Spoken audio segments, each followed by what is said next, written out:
मैं हिंदी में पढ़ देती हूँ क्योंकि हिंदी का जो है आपका बहुत क्लियर नहीं है स्क्रीन, ठीक है। और इंग्लिश वाला जो है बहुत साफ दिखाई दे रहा है आप लोगों को, आप इजिली उसको पढ़ के आंसर कर सकते हैं। तो सभी आंसर करना शुरू कर दीजिए। 50 का क्वेश्चन है आपका, जिस सीमा तक रिसर्च डिजाइन और डेटा शोधकर्ता को कारण और प्रभाव एवं डेटा के भीतर अन्य संबंधों के बारे में सटीक निष्कर्ष आकर्षित करने के लिए अनुमति देता है, उसको कहा जाता है। जी, सभी का आंसर आ रहा है स्क्रीन पर। जी, सभी करेंगे आंसर। सभी को विद इन 5 सेकेंड करना है क्योंकि ये वही वाले क्वेश्चन है जो हम ऑलरेडी कर चुके हैं, ठीक है। तो हमें यहाँ पे देखना है हमारा माइंड कितना शार्प है और कितनी जल्दी से हम क्वेश्चन को देखते हैं और आंसर करते हैं। वेरी गुड, सभी के आंसर आने लगे हैं। वेरी गुड, बहुत बढ़िया, सभी के आंसर बिल्कुल सही हैं। इसका राइट आंसर इज 2 बी, ठीक है। Next question, question number 152 sorry 151 151 question है आपका। प्रश्न शोध की वैधता और विश्वसनीयता के साथ का, एक सेकेंड, आपका ये स्क्रीन बहुत अच्छा नहीं है। प्रश्न शोध की वैधता और विश्वसनीयता के साथ का बन जाएगा जब किसी घटना के घटित होने की सूचना एक लंबी समय अवधि के लिए दी जाए, सॉरी समय अवधि के बाद दी जाए, जानकारी का स्रोत है वह पक्षपाती और अक्षम हो, शोधकर्ता पर्याप्त तार्किक निष्कर्ष निकालने में सक्षम ना हो, या उपरोक्त सभी। सभी का आंसर डी, सभी का डी आ रहा है इसका ऑप्शन। सभी आंसर करेंगे। यहाँ पे 27 लोग प्रेजेंट हैं तो सभी का आंसर आना चाहिए। बिल्कुल सही है, आप सभी जा रहे हैं। आपका जो डी ऑप्शन है बिल्कुल सही है। नेक्स्ट क्वेश्चन 152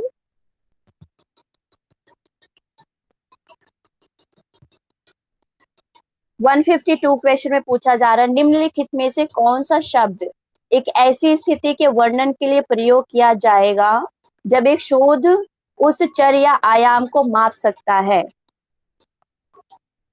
जिसके लिए वह बना है। 152 इंग्लिश का मूव हो रहा है स्क्रीन अभी,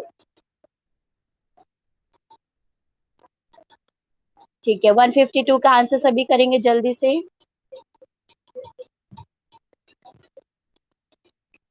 बिल्कुल, आप सभी का आंसर बिल्कुल सही है। नेक्स्ट क्वेश्चन की तरफ मूव करते हैं हम। Question number 153, which of the following is not a characteristic of research. ये बहुत आसान क्वेश्चन है, इसका तो विद इन 2 सेकेंड में सबका आंसर आ जाना चाहिए। आंसर कीजिए सभी, 2 सेकेंड से ज्यादा नहीं लेना है, बहुत इजी है ये तो। बिल्कुल, सभी का आंसर बिल्कुल सही है। नेक्स्ट क्वेश्चन की तरफ मूव करते हैं। Question number 154, which of the following terms in closely related to generalization of outcome of research। निम्नलिखित में से किसका शोध के परिणाम के सामान्यीकरण से निकटतम संबंध है। सभी आंसर करेंगे, बहुत बढ़िया, सभी बहुत एक्टिव लग रहे हैं, ऐसे ही लगे रहना है आप सभी को। तो 154 का आंसर, मैं इसका आंसर करती हूँ, आंसर सी बिल्कुल सही है आप सभी का। कॉन्ग्रेचुलेशन। नेक्स्ट क्वेश्चन 155,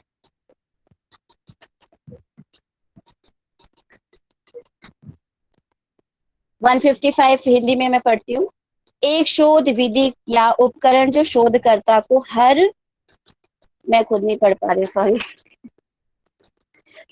एक शोध विधि या उपकरण जो शोधकर्ता को हर बार अलग परिणाम दे रहा है, ऐसी स्थिति को दर्शाने के लिए निम्नलिखित में से कौन सा विकल्प उपयुक्त है। इसका ऑप्शन भी आप लोगों को ब्लर दिख रहा है। निम्न वैधता, उच्च वैधता, कम विश्वसनीयता, उच्च विश्वसनीयता। बिल्कुल सही, आप सभी सी, वेरी गुड, सी आंसर सभी का बिल्कुल सही है। नेक्स्ट क्वेश्चन 156,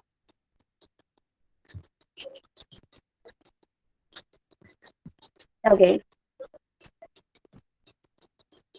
निम्नलिखित में से कौन से शब्द का प्रयोग शोध निष्कर्षों की प्रामाणिकता के संदर्भ में होता है? ये भी बहुत आसान क्वेश्चन है।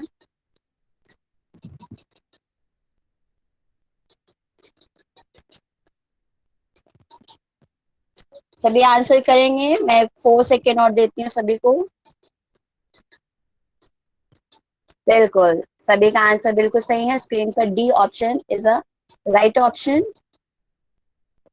नेक्स्ट क्वेश्चन 157, 156 का डी बिल्कुल सही था। 157 का 7 क्वेश्चन है आपका। निम्नलिखित अनुसंधान में से कार्य साधन सदैव किसका अभिन्न भाग रहा है?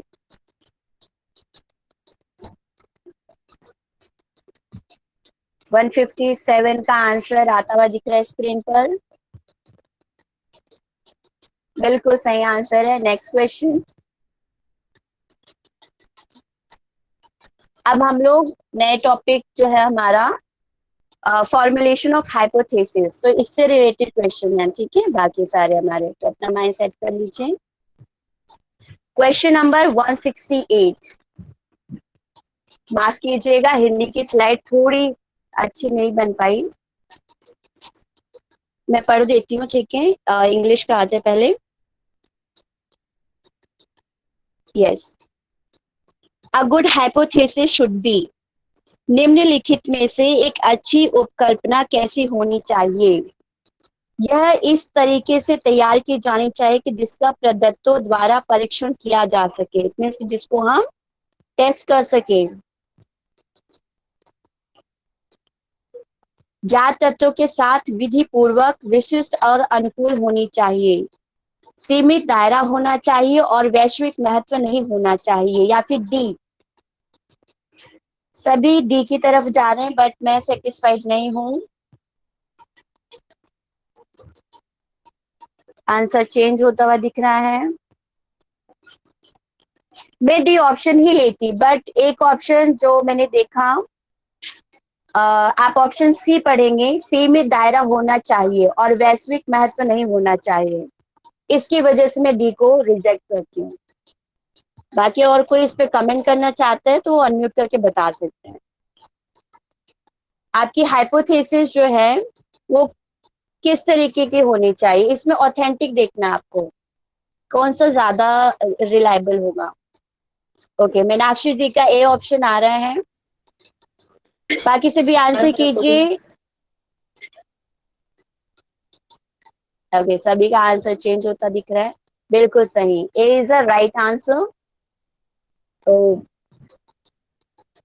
मिस्टर परफेक्ट जी, आप एक बार अनम्यूट करके बता दीजिए आंसर।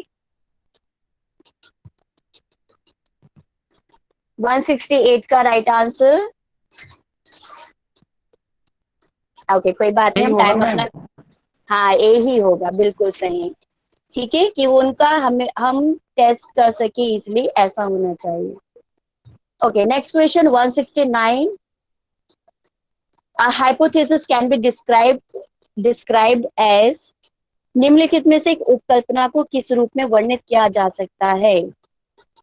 ऑप्शन ए अंतर्ज्ञान, ऑप्शन बी प्रकृतिकृत अनुमान, ऑप्शन सी शोधकर्ताओं द्वारा अपने शोध के लिए धनराशि प्राप्त करने के प्रयास के रूप में, अध्ययन के संभावित परिणामों के बारे में भविष्यवाणी के रूप में। 169 का सभी आंसर करेंगे जी। इस बार आप सभी बिल्कुल सही जा रहे हैं, डी ऑप्शन इसका बिल्कुल सही है। बिल्कुल, हाइपोथेसिस हम क्रिएट करते हैं एक भविष्यवाणी के तौर पे, ठीक है, कि हम जो भी रिसर्च ले रहे हैं उसमें हमारा ये रिजल्ट प्राप्त होगा। Question number 170, formulation of hypothesis में नॉट बी रिक्वायर्ड इन, निम्नलिखित में से किस में उपकल्पना के निरूपण फॉर्मुलेशन की आवश्यकता नहीं होती? सर्वेक्षण विधि, ऐतिहासिक अध्ययन, प्रयोगात्मक अध्ययन, मानक अध्ययन। सभी आंसर करेंगे इसका।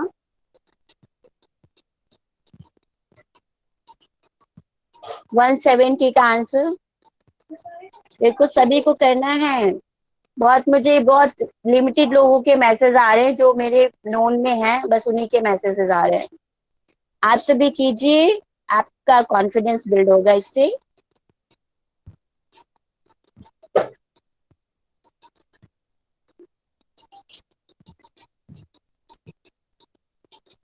जी, 170 का जो है आपका B option is a right option, ऐतिहासिक अध्ययन।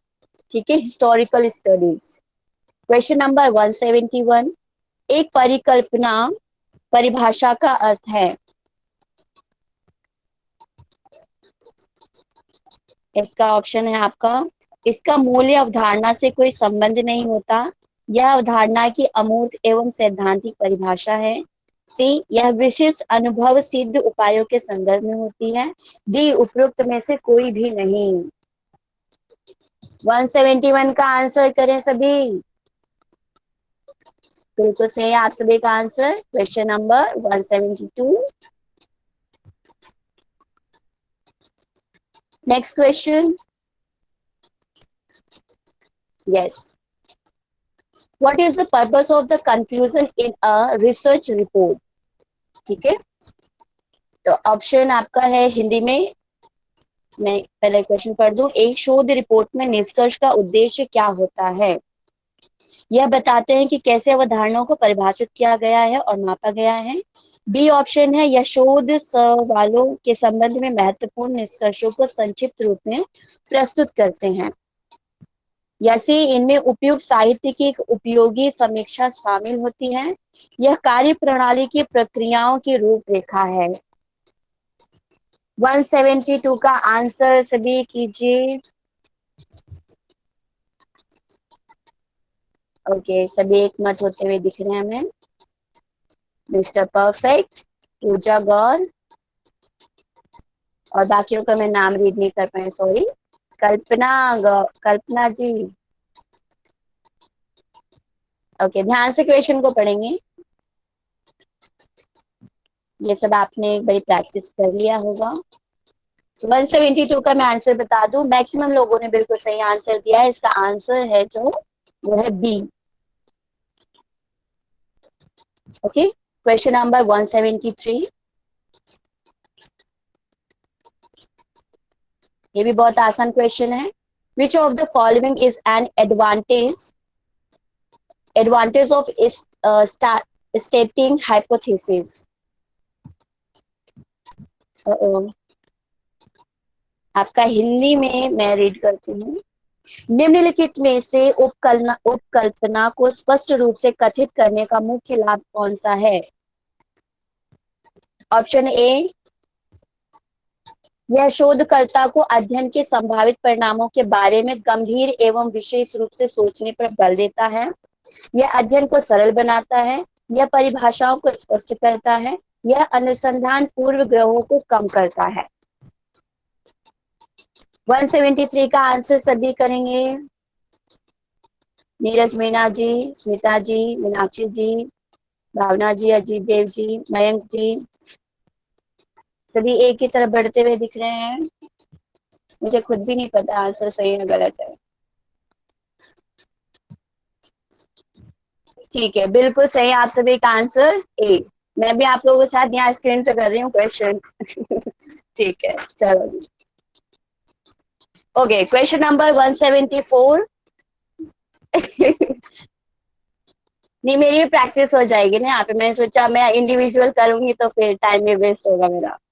ओके, 174 की तरफ बढ़ते हैं हम सभी एक साथ। Okay, which of the following is an example of a directional hypothesis. निम्नलिखित में से दिशात्मक उपकल्पना का उदाहरण कौन सा है।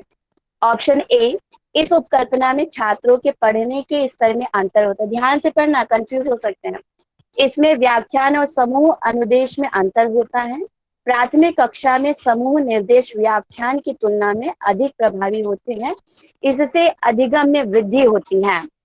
174 का आंसर सभी को करना है। बहुत सही जा रहे हैं सभी, बिल्कुल सही आपका 174 का सी आंसर बिल्कुल सही है। 174 175 नेक्स्ट क्वेश्चन प्लीज, इंग्लिश।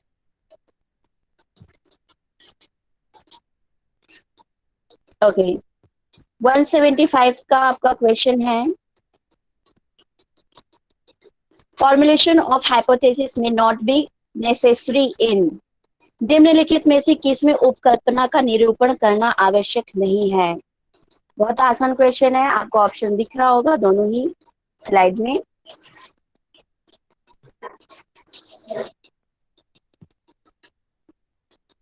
यहाँ हमारे साथ हैं 32 कैंडिडेट, सो 32 मैसेजेस सभी के आ जाएं विद इन 5 सेकेंड। गलत ही सही कोई बात नहीं, आपको करना है सबको। बिल्कुल सही जा रहे हैं आप सभी। ओहो, change.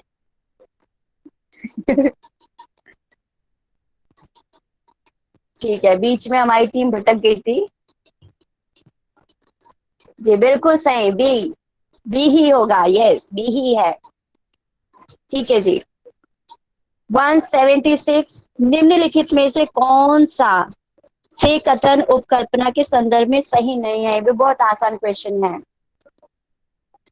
176, which of the following is true in context of a hypothesis। 176 की तरफ बढ़ते हुए सभी हिंदी में पढ़, एक ए ऑप्शन है, यह एक अस्थायी प्रस्ताव है, उपकल्पना की वैधता ज्ञात होती है, इसको सामान्यकृत किया जा सकता है, प्रयोग सभी। 176 का आंसर क्या सही है? ओके, पुष्पा मैम जी अनम्यूट करके बताइए, क्या इसका आंसर डी होना चाहिए? ये तो डी लग रहा है। लग नहीं रहा है, बिल्कुल सही। ठीक है, अब नेक्स्ट क्वेश्चन की तरफ मूव करते हैं। इसका D option is a right option. 177, बिल्कुल ये क्वेश्चन भी बहुत आसान है। मिश्रित यानी मिक्स्ड मेथड, मिश्रित शोध में मात्रात्मक और गुणात्मक निष्कर्षों के संदर्भ में निम्नलिखित में से कौन सा कथन आवश्यक है। लगता है सब रट के आ गए। बहुत सही जा रहे हैं आप सभी, बिल्कुल सही, बिल्कुल सही है। 177 का आंसर जो है आपका सी बिल्कुल सही है, सभी एकमत हो गए हैं। आगे बढ़ते हैं 178, लघु न्यायदर्श में शून्य परिकल्पना। प्लीज मुझे टी टेस्ट और इनके बारे में अगर कोई बता सकता है तो यहाँ पे एक्सप्लेन कर देना आफ्टर आंसर। लघु न्यायदर्श में शून्य परिकल्पना का परीक्षण करने के लिए शोधकर्ता किसका उपयोग करता है? सभी आंसर करेंगे। 178 का आंसर, अभी हार्डली 10 से 15 लोगों ने आंसर किया है।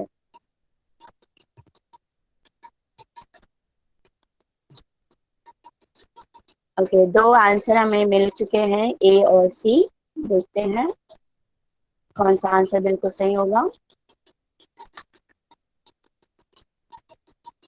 ओके, तो प्रेरणा जी आप अनम्यूट करके इसका आंसर बताएंगे please.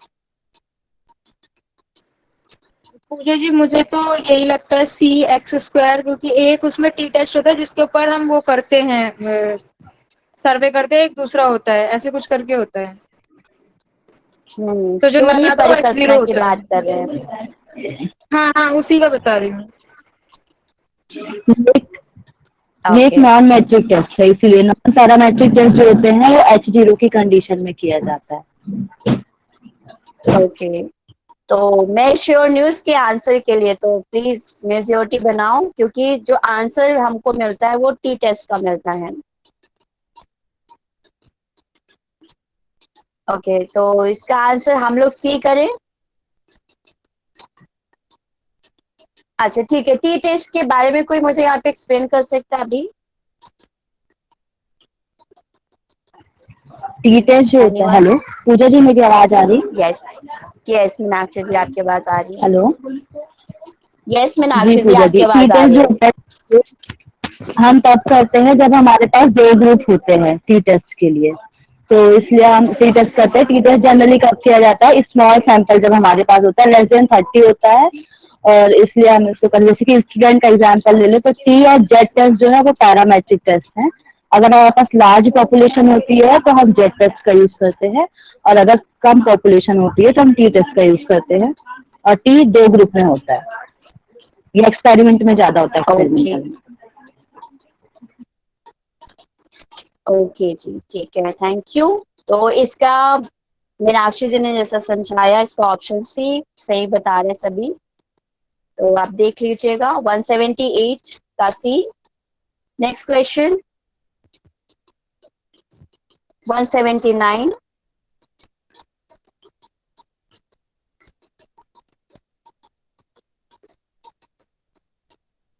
Attributes of objects, events or things which can be measured are called।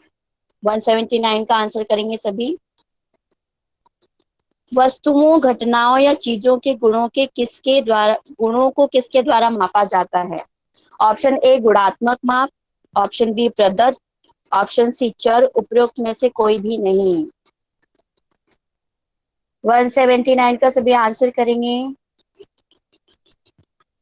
बिल्कुल सही है आप सभी। इसका आंसर सी चर यानी वेरिएबल्स। ओके, नेक्स्ट क्वेश्चन 180 पे।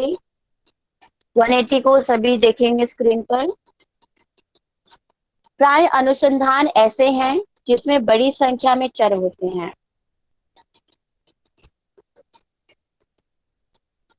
एक सांख्यिकीय तकनीक जिसका उपयोग इस प्रकार के अध्ययन में यह स्थापित करने के लिए किया जाता है जहां चरों के समूहों की चेष्टा या प्रवृत्ति परस्पर संबंधित होने की होती है। ये आपका दिसंबर 2006 में आ चुका है क्वेश्चन नंबर 180। तो सभी इसका आंसर करेंगे और इसका आंसर सभी का बिल्कुल सही होना चाहिए। दो आंसर दिख रहे हैं हमको स्क्रीन पर।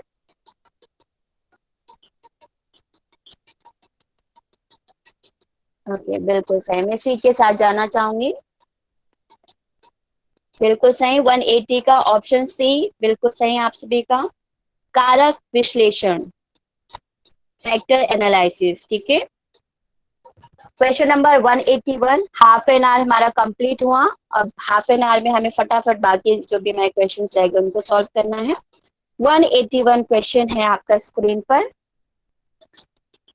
जब हम एक सक्रिय स्वतंत्र चर का अध्ययन कर रहे होते हैं तो प्रतिभागियों का ऐसा समूह जिस पर हस्तक्षेप किया जा रहा है, ये भी बहुत आसान क्वेश्चन है, या वे उपचार के अधीन है के लिए निम्न शब्दों का प्रयोग किया जाता है। सभी का आंसर आना चाहिए इसमें। 181 प्रयोगात्मक समूह, नियंत्रण समूह, दोनों ए और बी, या D experimental group, control group. ये वाला कॉन्सेप्ट सभी का बिल्कुल क्लियर होना चाहिए। ओके, सभी आंसर करेंगे।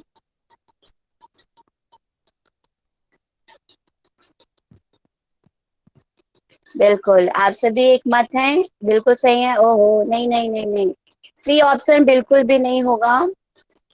एक्सपेरिमेंटल ग्रुप और अपना कंट्रोल ग्रुप। एक्सपेरिमेंट और होता है जिसके ऊपर कोई भी एक्सपेरिमेंट नहीं किया जाता है।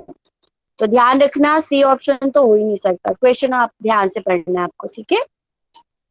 चलो जी, 181 का आपका ऑप्शन ए बिल्कुल सही था, और जिनका गलत हुआ था प्लीज उसको करेक्ट कर लेंगे। 182 में 182 का आंसर करेंगे सभी। निम्नलिखित में से किसको श्रेणीगत चर के रूप में सबसे अच्छा वर्णित किया जा सकता है? ये भी बहुत आसान है क्वेश्चन। 182 किसी का गलत नहीं होना चाहिए।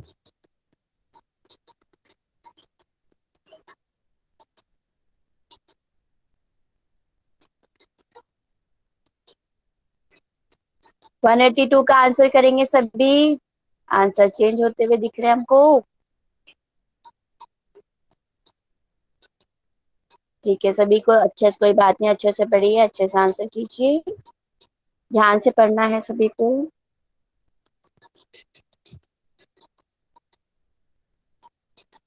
निम्नलिखित में से किसको श्रेणीगत चर के रूप में सबसे अच्छा वर्णित किया जा सकता है? श्रेणीगत, कैटेगरी वाइज, ठीक है। Age, annual income, grade point average या रिलीजन? कृपया एक दूसरे को देखकर आंसर ना करें, अपना दिमाग लगाएं। कुछ हमारे कैंडिडेट बहुत सही आंसर कर रहे हैं और कुछ कोशिश में लगे हुए हैं। डी लग रहा है। ओके, सभी का आंसर आ गया। बिल्कुल, डी जिन्होंने आंसर दिया है उनका आंसर बिल्कुल सही है। मैम, धर्म को चर में कैसे शामिल कर सकते हैं? चर आप सिर्फ आगे देखेंगे, श्रेणीगत बोल रहे हैं वो, श्रेणीगत वेरिएबल्स हैं, ठीक है, ग्रुप वाइज। तो जब हम रिलीजियन के अकॉर्डिंग हम उसको डिवाइड करके रिसर्च अपना करेंगे तो ज्यादा आपका रिलायबल होगा, ठीक है। तो क्वेश्चन को पढ़ना है, ओनली यहाँ पे चर होता तो हम उस पे सोच सकते थे, ठीक है। तो इसका धर्म आंसर बिल्कुल सही होगा।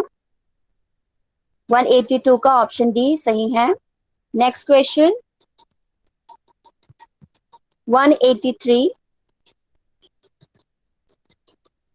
ठीक है सर। ओके, क्वेश्चन नंबर 183 में हम चलते हैं। 183, सॉरी हिंदी का थोड़ा सा डिलीट हो गया है आगे का नंबर, बट ये 183 है, ठीक है। प्रयोगात्मक अध्ययन किस पर आधारित होता है? ये भी बहुत ही इजी क्वेश्चन है आपका। The experimental studies are based on, दिसंबर 2007 का है ये क्वेश्चन, सभी आंसर करेंगे स्क्रीन पर। Manipulation of the variables, conceptuals, parameters, replications, sorry माफ कीजिएगा, आंसर आते हैं तो मैं ऑप्शन नहीं पढ़ पाती हूँ यहाँ पे। Replication of research, survey of literature, चरों के कार्य साधन, वैचारिक प्राचलन, अनुसंधान की पुनरावृत्ति, साहित्य के सर्वेक्षण। सभी इसका आंसर करेंगे जल्दी। 183 का आंसर आता हुआ दिख रहा है हमें। बस कुछ ही आंसर आए हैं।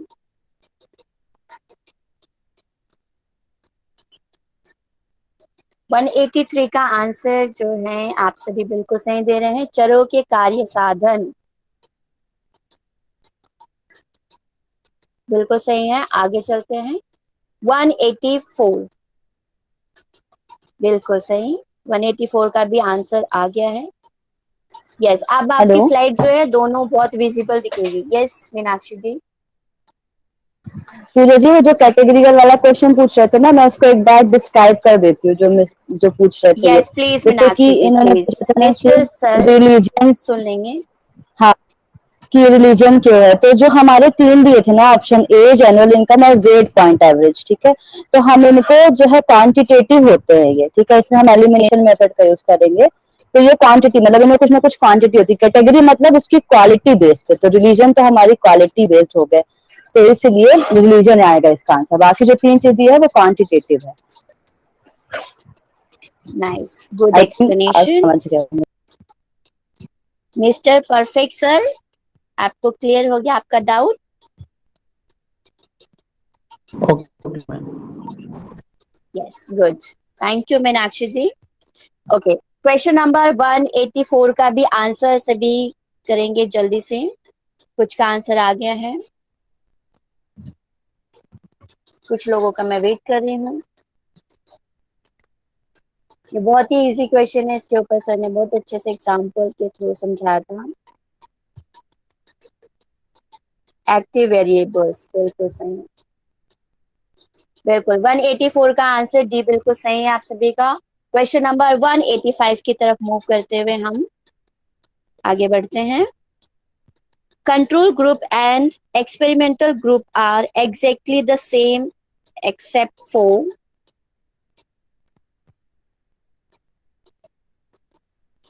वन 185 का सभी आंसर करेंगे।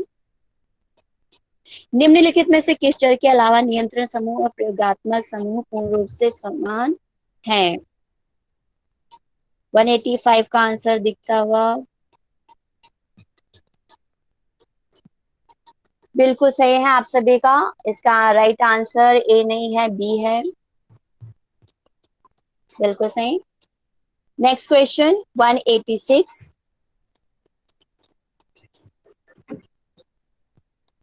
जी 20 मिनट में हमको 20 क्वेश्चन करना है, काफी टाइम बच गया हमारा। Next question 186। व्यवहार जिसे एक प्रयोग के दौरान मापा जाता है उसे किस चर के रूप में जाना जाता है?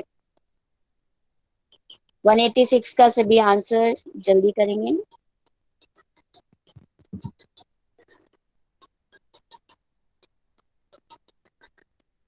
बिल्कुल सही, आश्रित चर, डिपेंडेंट चर। डिपेंडेंट वेरिएबल इसका सही आंसर है 186 का सी। 187 का आंसर करेंगे सभी। ये भी बहुत आसान क्वेश्चन है,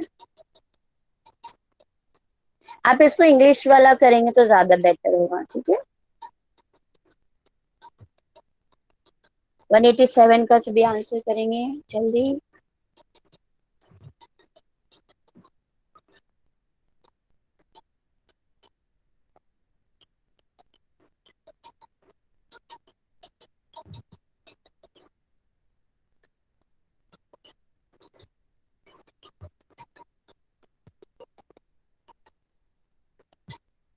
वेरी गुड, सभी का आंसर बिल्कुल सही है।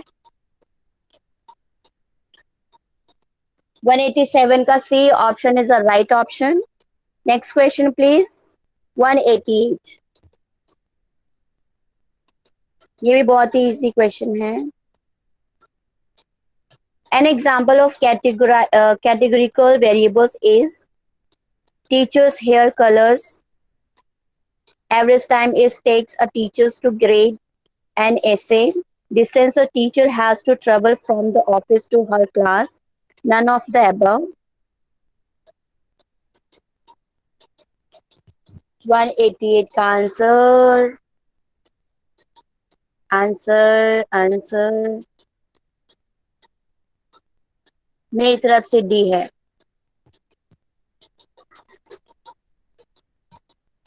उपरोक्त में से कोई भी नहीं।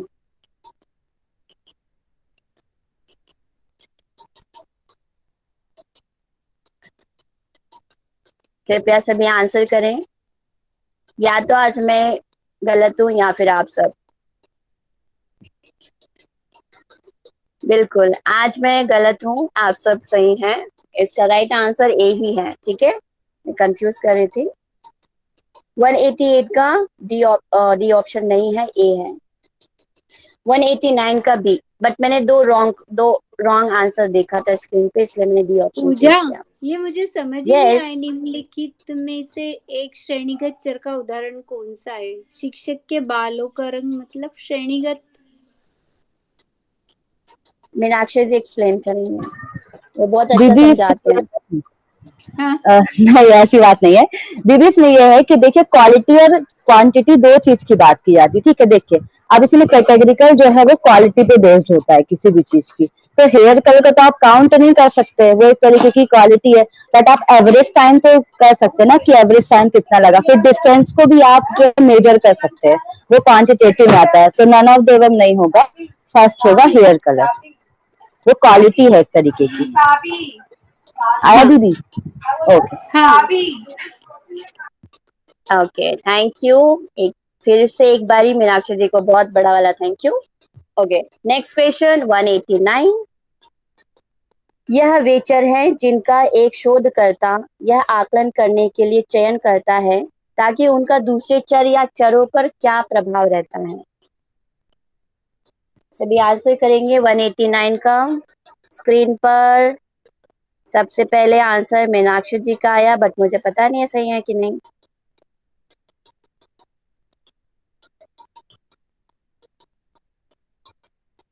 एमडी वाई से भी आ गया आंसर। लो, दो आंसर मिल गया हमको।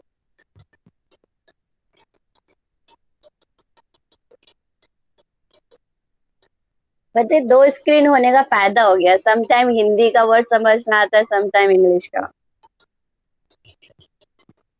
ओके सो एक मत हो जाइए कृपया। मैं दो, ओहो ए बी सी एस, पक्का नीरज जी होंगे ये। ओके मैं टाइम बचाने का प्रयत्न करती हूँ। 189 का है आपका सही आंसर बी, बिल्कुल सही बी। तो जो लोग ए के साथ गए हैं, बी सी के साथ गए हैं, प्लीज अपना सुधार करेंगे, ठीक है। ओके नेक्स्ट क्वेश्चन, नेक्स्ट ये क्वेश्चन है मैम हमारा। ये चर जो है स्वतंत्र कैसे हो सकता है? चर तो सर कभी जो चर स्वतंत्र होते होते हैं। हैं, जो चर होते हैं वो स्वतंत्र भी होते हैं और परतंत्र भी होते हैं। ओके। ठीक है सर। सर स्वतंत्र नाम इसलिए दिया गया है क्योंकि उसका इफेक्ट किसी पे पड़ता है, इसीलिए उसको स्वतंत्र तल कहते हैं। और जो किसी पे डिपेंड रहते हैं, जैसे कि हम अपने माँ बाप पे डिपेंड हैं और वो स्वतंत्र हैं, तो वो हमें पैसा देंगे तो अभी हम कुछ खाएंगे, तो हम उन पे डिपेंड है यस, और वो स्वतंत्र है। और यौगिक भाषा में अगर हम एग्जाम्पल दें तो नाड़ी शोधन जो है हमारा स्वतंत्र चर होगा, ठीक है। और स्ट्रेस को हमको रिड्यूस करना है तो वो हमारा परतंत्र चर होगा, ठीक है सर, क्योंकि उसके ऊपर इफेक्ट देख रहे हैं हम। ओके तो हम स्क्रीन पे हमारा है 223, 223। देखो कितना जल्दी हम आगे आगे स्किप करके आज पूरा करके जाएंगे हम सब। 223 क्वेश्चन है आपका। यदि शोधकर्ता किन्हीं 5 स्कूलों का चयन करता है और फिर उन 5 स्कूलों में प्रत्येक शिक्षक का साक्षात्कार लेता है तो वह इसके लिए कौन से न्यायाधीश का उपयोग करता है? ओके सभी इसका आंसर करेंगे। 223 का इस बार एमडी वाई से आंसर सबसे पहले आया है, लेकिन मुझे पता नहीं ये सही है गलत है। कृपया जल्दबाजी ना करें, हमारे एग्जाम में हमें सफिशिएंट टाइम मिलता है।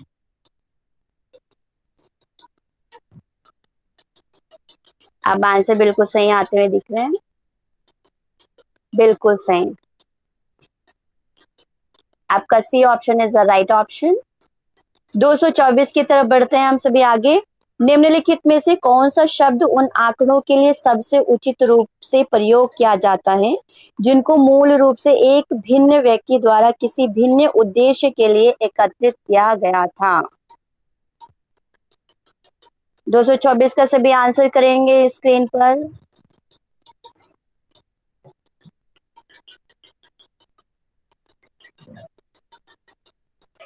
जैसे आप टाइम ले सकते हैं।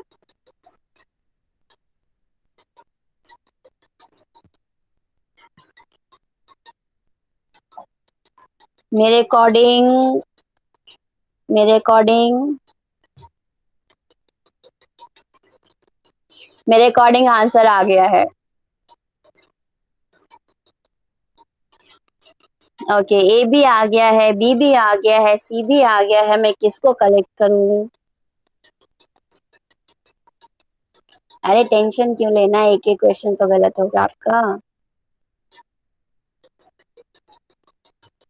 ठीक है क्वेश्चन को ध्यान से पढ़ना है, ठीक है, आंसर छिपा हुआ है इसी में। ठीक है सभी आंसर करेंगे प्लीज। ओके 224 का आंसर है, मैं जाना चाहूंगी बी के साथ। बिल्कुल सही, मेजोरिटी आ गई है। बी ही है, बिल्कुल सही। तो मैम 224 का डिफाइन बी करें। Is a right answer. जी सबसे अच्छी टीचर है हमारे यहाँ पे मीनाक्षी जी, उनको पकड़ो। मीनाक्षी जी प्लीज और हेल्प। कुछ नहीं, सब अच्छे टीचर है, बहुत सारे टीचर है हमारे पास, ठीक है। देखिए इसमें ये पूछा है, अगर आप हिंदी में पढ़ेंगे तो आपको इसमें समझ में आ जाएगा। यस लेकिन में से कौन हिंदी में पढ़ सकते हैं आप, इनमें से कौन सा शब्द उन आंकड़ों के लिए समझे का सबसे प्रयोग किया जाता है जिनको मूल से एक भिन्न व्यक्ति, मतलब कि अगर एक व्यक्ति ने लिया, ठीक है, तो वो उसका पर्पस है, लेकिन उससे भी दूसरे ने लिया, डिफरेंट पर्सन ने लिया, मतलब कि पहले वाले ने कलेक्ट किया वो तो प्राइमरी था, और डिफरेंट पर्पस के लिए लिया और डिफरेंट पर्सन ने, तो क्या हुआ, सेकेंडरी डेटा हुआ वो, इसलिए यहाँ पर दूसरा, मतलब कि जैसे कि हमारा हो गया, सर ने अपने से बनाया कोई डेटा, वो उनका प्राइमरी डेटा, हमने लिया अपने पर्पस के लिए, तो वो सेकेंडरी डेटा हो गया। आया ओके सर? मैम। परफेक्ट जी। जी, thank you sir. Okay, next question English की साइड से आ गया है, 125 का आंसर आ गया स्क्रीन पर। ओके, सभी आंसर करेंगे 125 का, सॉरी 225 का, आज भी मैं थोड़ी सी मिस्टेक कर रही हूँ। निम्नलिखित में से कौन सी प्रदत्त संग्रह की विधि है? पूनम मैम अभी ज्वाइन हुए हैं क्या? नहीं, पहले से ही ज्वाइन हूँ। अच्छा, आपके मैसेजेस मुझे नहीं दिख रहे थे। चलो ठीक है, आंसर करेंगे सभी। बस मुश्किल से हमारे हमारे 14 से 15 क्वेश्चन और होंगे। ओके, 225 का आंसर आ रहा है डी, एक्सपेरिमेंट्स। बिल्कुल सही आप सभी का आंसर। नेक्स्ट क्वेश्चन 226, निम्नलिखित में से कौन सा सरल यादृश न्याय विधि का उदाहरण है?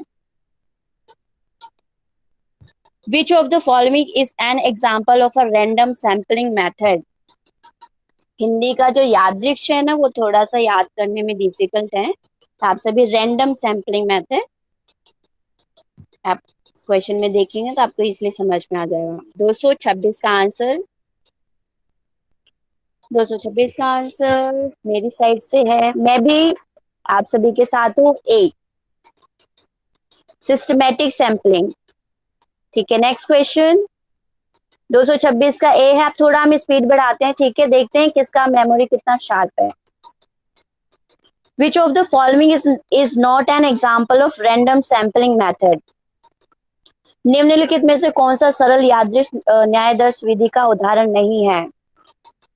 सभी आंसर करेंगे जल्दी, विद इन 5 सेकेंड। ज्यादा हो गया।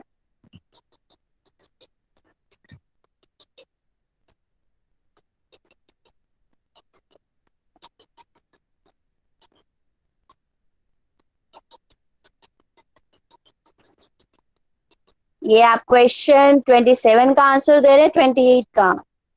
प्लीज कोई मुझे कंफर्म कर दें। 27। ओके, सभी एक मत हो जाएंगे सभी, मैं वेट कर लेती हूँ थोड़ा सा।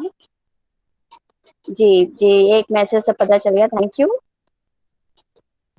जी। जिनका 27 का बी है वो बिल्कुल गलत जा रहे हैं। 27 का right answer is a, systematic sampling. ठीक है, नेक्स्ट क्वेश्चन। मैम एक गलत हो जाएगा या तो ऊपर वाला नीचे वाला। हेलो, पूजा जी, फिर इसके पहले वाले का आंसर क्या था? हाँ, मेरा भी सेम डाउट है कुछ पूजा जी। कंफ्यूजन हो रहा है। इसका इसका ये होगा पूजा जी, मतलब पूनम दीदी, जो सिस्टमैटिक है ना, वो जनरली दोनों के बीच में कंसीडर किया जाता है। तो पहले वाला क्वेश्चन था, उसमें आपके 4 ऑप्शन क्या कहते हैं, सिस्टमैटिक, कन्वीनियंस और पर्पसिव। ठीक है, तो जो कन्वीनियंस और पर्पसिव है वो मेनली आपका कहाँ आता है, नॉन प्रोबेबिलिटी सैंपलिंग में। ठीक है, और जो आपका सिस्टमैटिक सैंपलिंग है वो कभी कभी प्रोबेबिलिटी में कंसिडर किया जाता है। दूसरे वाले में क्या पूछा है, कौन सा नहीं है? तो जो सिंपल और स्ट्रेटिफाइड है वो जनरली देखने को मिलता है, लेकिन सिस्टमैटिक जो है वो देखने को नहीं मिलता वहां पर। तो इसलिए दोनों का आंसर सिस्टमैटिक होगा, क्योंकि दोनों के बीच में कंसिडर किया जाता है, कहीं कहीं बुक्स में है, कहीं कहीं नहीं है। Okay okay, thank you Meenakshi. ठीक है, thank you Meenakshi ji. Okay, next question 228, इनमें से यादृक्ष न्यायदर्श विधि का एक प्रकार है। आज हम लोगों को फायदा हो गया है। ठीक है, ऐसे भी आंसर करेंगे प्लीज, 7 मिनट्स लेफ्ट।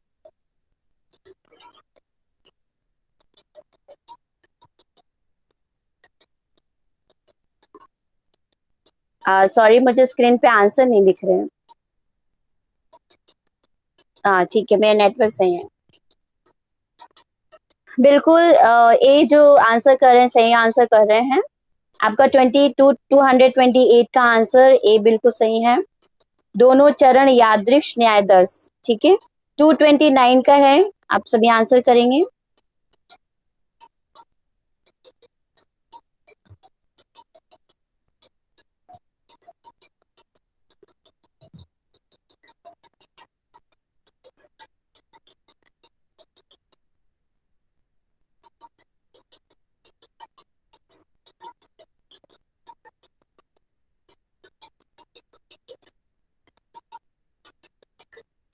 मुझे 229 का जो है ए सही लग रहा है, बाकी बाकी पता नहीं। मिस ज्योति अगर ए कह रही तो मैं भी ए के साथ जाना चाहूंगी। बिल्कुल 229 का आंसर ए सही है। 230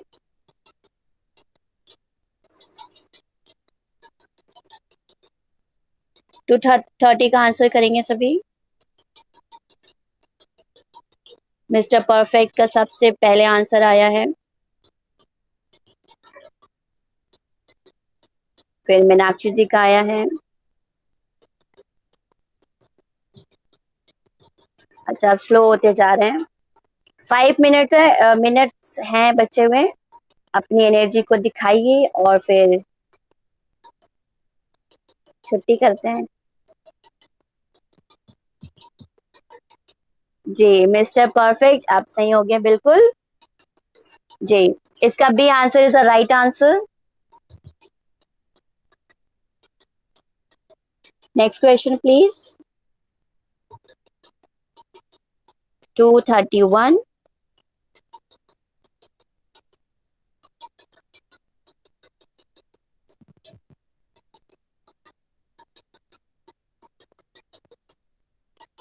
ओके, सभी इसका आंसर करेंगे।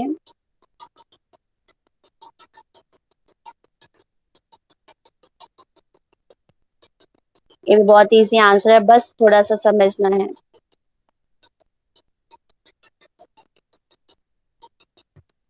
पूनम मैम, आपका आंसर नहीं आ रहा है स्क्रीन पर।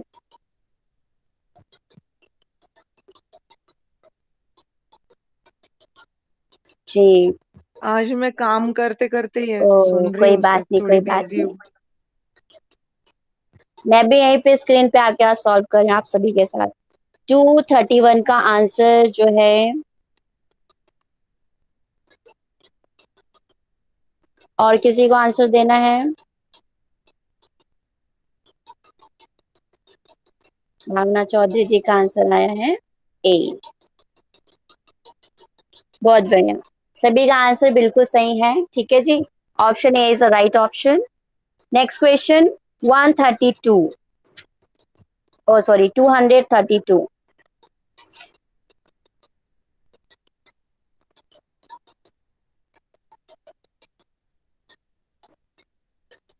मैम ये चीनी लिखा है, चीनी लिखा है, समझ नहीं आ रहा। चीनी, चीनी है यहाँ पे। चीनी की गोली को यदि एक दवा की तरह खिलाया जाए तो उसको क्या कहा जाता है?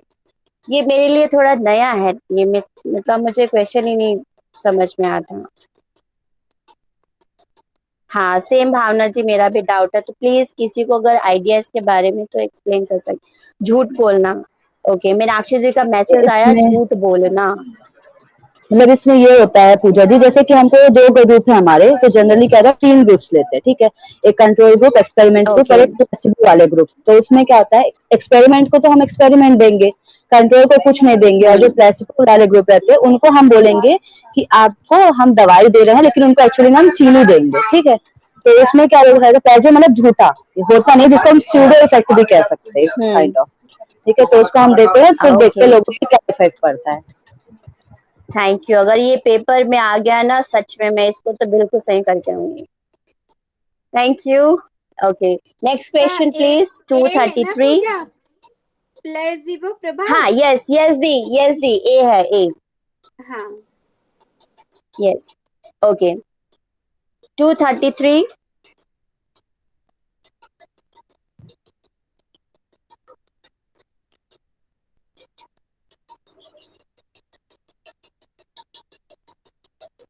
230 ओके, अच्छा वो स्किप करना था हमको।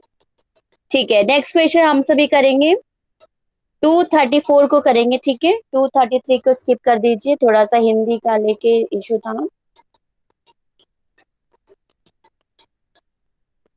234 को सभी सॉल्व करेंगे। Research is not considered ethical if it, ये भी इजी क्वेश्चन है।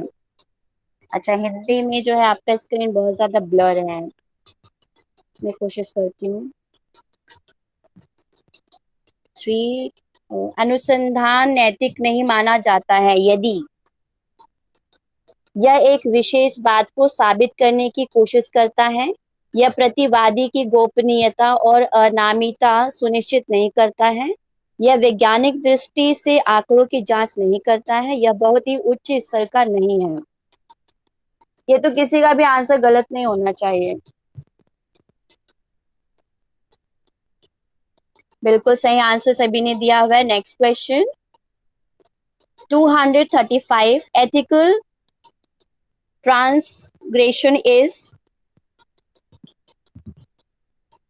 नैतिक अतिक्रमण, अतिक्रमण का अर्थ है नैतिक सिद्धांतों को मानना, नैतिक सिद्धांतों को न मानना, नैतिक को परिभाषित करना, उपरोक्त में से कोई भी नहीं। डी ऑप्शन जो है उपरोक्त में से कोई भी नहीं। 235 का आंसर सभी करेंगे। आप सभी का 5 मिनट्स में और लूंगी, फिर आप लोग अपना फिर स्टडी के लिए जा सकते हैं।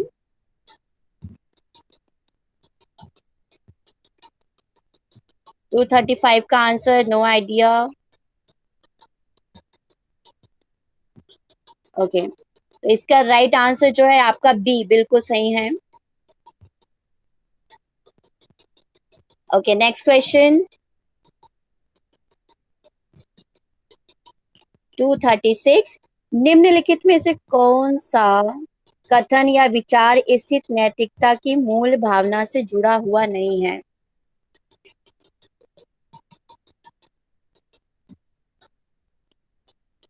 ओके, 233 का सभी आंसर करेंगे।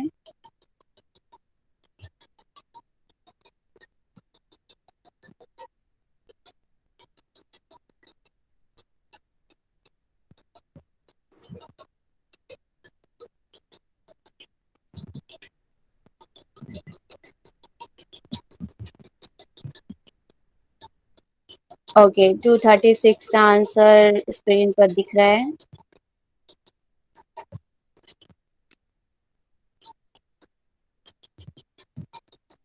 माफ कीजिएगा, हिंदी की स्लाइड थोड़ी अच्छी नहीं बन पाई है।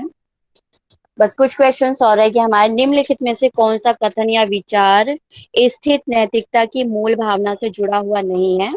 कुछ भी चलता है, उद्देश्य पूर्ति साधन से अधिक महत्वपूर्ण है, कोई विकल्प नहीं, उपरोक्त सभी। इसका आंसर क्या होगा, सभी करेंगे प्लीज। मैं करूं इसका आंसर?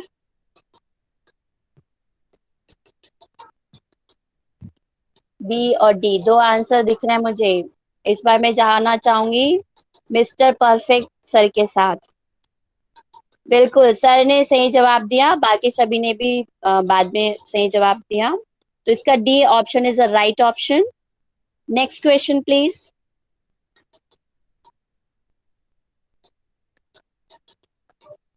सर का नाम बहुत अच्छा है। ओके, नेक्स्ट क्वेश्चन है हमारा 237, निम्नलिखित में से कौन सी अपहानि है जिसका अनुसंधान प्रतिभागियों को सामना करना पड़ सकता है?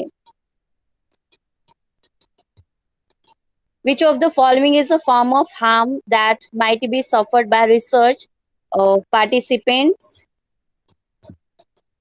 जी, इसका आंसर बहुत इजी है, जल्दी से फटाफट सभी को आंसर देना है। इस बार मैं आप सभी के साथ हूं। 237 का आंसर डी, मेरा भी आंसर डी है, बिल्कुल सही आप सभी का।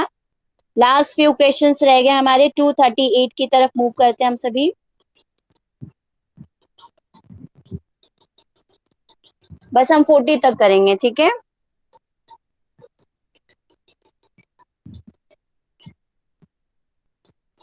238 निम्नलिखित में से कौन सी अनुसंधान विधि सूचित सहमति की कमी के साथ प्रत्यक्ष रूप से जुड़ी हुई है? The main purpose of personal data being kept confidential in research study is, screen पर आंसर।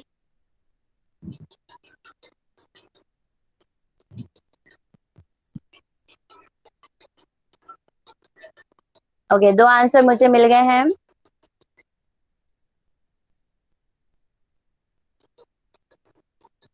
ओके, लास्ट टू और क्वेश्चंस है हमारे।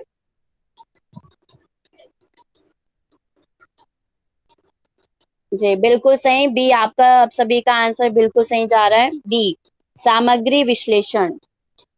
नेक्स्ट क्वेश्चन, ये भी बहुत ही इजी क्वेश्चन है।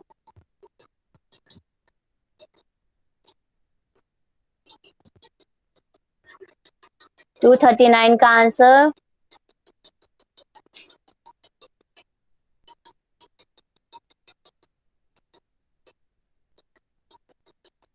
आंसर स्क्रीन पर।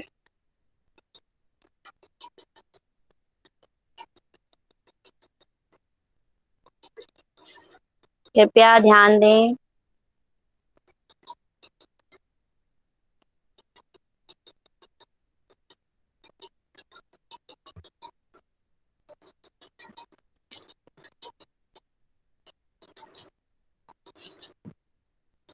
बिल्कुल सी, सभी थोड़ा लेट ही सही, बट सही आंसर फाइनली आ गया हमारे पास, सी। 239 का जो है आपका सी आंसर बिल्कुल सही है। लास्ट क्वेश्चन आज का हमारा 240, निम्नलिखित में से ऐसी कौन सी हानि है जिसका प्रतिभागियों को अनुसंधान प्रक्रिया की अवधि में सामना करना पड़ सकता है?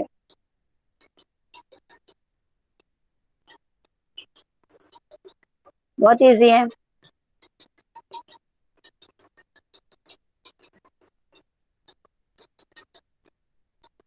बिल्कुल, आप सभी की मेजोरिटी के साथ आज का ये सेशन समाप्त किया जाता है।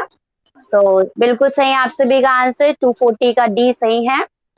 Thank you all of you. और एक छोटी सी मेरी रिक्वेस्ट है, प्लीज क्लोजिंग मंत्रा के बाद ही आप सभी लेफ्ट कीजिएगा। थैंक यू सो मच दृष्टि जी, इन्होंने पिछले 3 दिनों से लगे हुए हैं हमारे साथ। Thank you so much. अभी हम सब भी जल्दी से प्रार्थना कर लेते हैं, ठीक है? सर्वे भवन्तु सुखिनः। ठीक है, सभी अपना कमर गर्दन सीधा करेंगे और इसी के साथ आपका रिसर्च एप्टीट्यूड खत्म होता है। अब नेक्स्ट टॉपिक के लिए कल हम लोग मिलेंगे, कम्युनिकेशन, ठीक है? और जो हमारा कॉम्प्रिहेंशन का था आज वो नहीं हो पाया, और वो आप लोग सेल्फ स्टडी कीजिएगा, मैं भी करूंगी, ठीक है?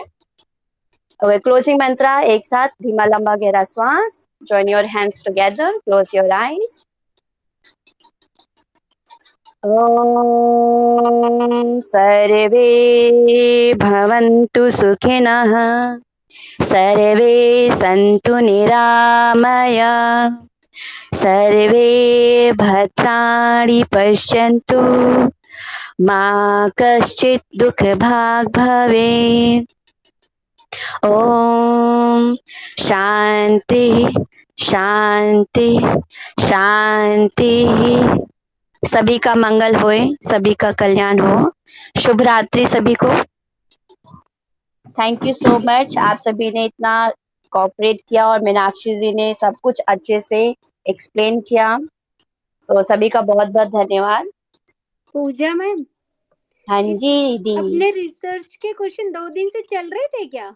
हाँ जी, कल भी थे हमारे क्वेश्चंस। अच्छा, बट कोई बात नहीं दी, वीडियो अवेलेबल है और हमने वो केवीएस मदान की बुक उठाई हुई है, ठीक है? अच्छा, आप उससे वीडियो है प्रैक्टिस। उसकी? हाँ जी हाँ जी।